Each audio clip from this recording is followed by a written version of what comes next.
Ahmedabad municipal કોર્પોરેશનના health વિભાગ માટે હાલમાં ચોમાસાની સિઝનને ધ્યાનમાં લઈને પાણીજન્ય કેસીસ બાબતે ઝાડા ઉલટીના ચાલુ માસ દરમિયાન 634 કેસીસ, જોન્ડિસના 150 કેસીસ, ટાઇફોઇડના 285 કેસીસ અને કોલેરાના 17 કેસ રિપોર્ટ થયેલા છે. જે કેસીસ લાસ્ટ વીકમાં રિપોર્ટ થયેલા છે કોલેરાના કેસીસ, તે બાબતે બહેરામપુરા વોર્ડ, ગોમતીપુર વોર્ડ, દાણીલીમડા, લાંભા, સરસપુર રખિયાલ વોર્ડમાંથી આ પ્રકારે કેસ રિપોર્ટ થયેલા છે. કરંટ મંથ દરમિયાન કોર્પોરેશન દ્વારા 9,700થી પણ વધારે ક્લોરીન ટેસ્ટ કરવામાં આવેલા છે અને તે પૈકી 489 જગ્યાએ ક્લોરીન નીલ આવેલું છે. તદુપરાંત ચાલુ માસ દરમિયાન 3,000થી પણ વધારે પાણીના સેમ્પલ લેવામાં આવેલા છે અને 89 જગ્યાએથી પાણીના પોલ્યુશનને લગતું પાણીનું સેમ્પલ અનફિટ આવેલું છે.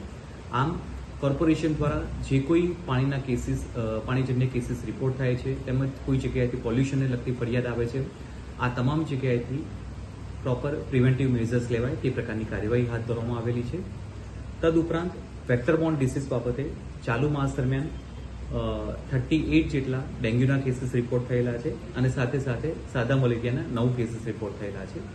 હાલમાં શહેરના તમામ ઘરોમાં ઘરે ઘરે જઈને ઇન્ટ્રા ડોમેસ્ટિક એક્ટિવિટી, એટલે કોઈ જગ્યાએ પાણી ભરાયેલું હોય, આઈધર કોઈ સિમેન્ટની ટેન્ક છે અથવા કોઈ ટેરેસ ઉપર સ્ક્રેપ મટીરિયલ પડેલું છે, ઘરની બહાર કોઈ પક્ષી ચાટ રહેલી છે, આ તમામ જગ્યાએ કોર્પોરેશન દ્વારા ચેકિંગ હાથ ધરવામાં આવે છે.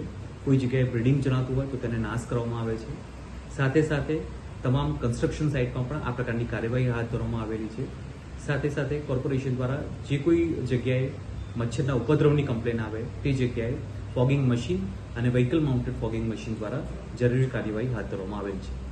ऐसे ही अन्य खबरों के लिए चैनल को सब्सक्राइब कीजिए. खबरों का नोटिफिकेशन पाने के लिए बेल आइकॉन को जरूर दबाएं.